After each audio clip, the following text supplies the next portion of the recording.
এই বলছি তোমার কি আর কোনো কাজ নেই? মানে যখনই দেখো শুধু ফোন ঘাটা ফোন ঘাটা আর ফোন ঘাটা, আর কোনো কাজ নেই তাই না? মার্কেটে যাও, আমার জন্য 1 কিলো পেঁয়াজ নিয়ে এসো। আচ্ছা বেশ আনছি। এই যা, বাড়িতে তো আলুও নেই।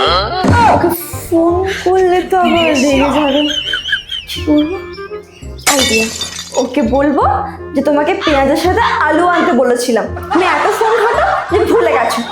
এটাই বলে দেবো, আবার কি আলু নিয়ে আসবে। কই গো, এই নাও পেঁয়াজ। পেঁয়াজ মানে? আর আলু কোথায়? আলু তুমি কখন আনতে বললে আমাকে? বাহ বাহ, দেখেছো তোমার কাণ্ড জ্ঞান দেখেছো?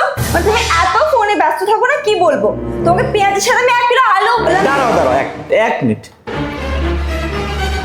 মার্কেটে যাও, আমার জন্য 1 কিলো পেঁয়াজ নিয়ে এসো। ও হবে হয়তো আর কি।